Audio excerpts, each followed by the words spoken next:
পটুয়াখালীর কলাপাড়ায় লাঠির আঘাতে আহত একটি মৃদু বিষধর কালনাগিনী সাপের এক্স-রে করা হয়েছে।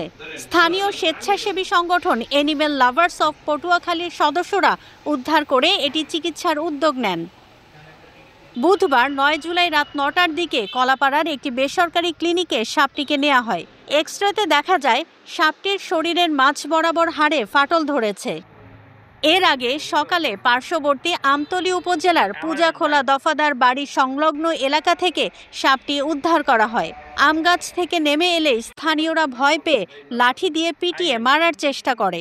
তখন অ্যানিমেল লাভার্স এর সদস্য মোহাম্মদ বায়েজিদ দফাদার সাপটিকে গুরুতর আহত অবস্থায় উদ্ধার করেন।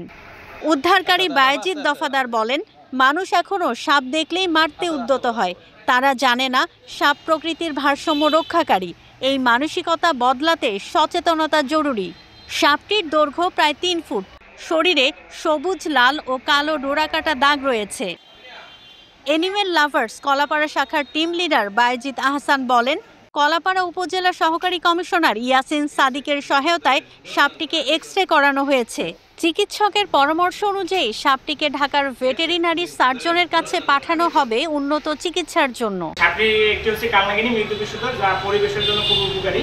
সাপটি এই এক লোক আঘাতপ্রাপ্ত অবস্থায় পেয়ে আমাদের কাছে পৌঁছে দেয়। পরবর্তীতে এটা আমরা নিয়ে, যেহেতু একটি প্রাণী মেরে ফেলতে পারি না, সেই জন্য চিকিৎসা করানোর জন্য বিভিন্ন দিকে যোগাযোগ করি। তার পরবর্তীতে Yasin Sadik sir, executive magistrate Kalapara Patuakhali, ওনার হস্তক্ষেপে সাপটাকে আজকে আমরা চিকিৎসার চেষ্টা করতেছি এবং আজকে এক্স-রে করানোর পরে ঢাকা ভেটেরিনারি সার্জনের কাছে পাঠানো হবে। ওনার দিক নির্দেশনা অনুযায়ী পরবর্তী পদক্ষেপ নেওয়া হবে। উনি যেটা বলবেন সেই অনুযায়ী ব্যবস্থা নেব। এক্স-রে টেকনিশিয়ান মোহাম্মদ সাইদ হোসেন বলেন, এই প্রথম কোনো সাপের এক্স-রে করলাম।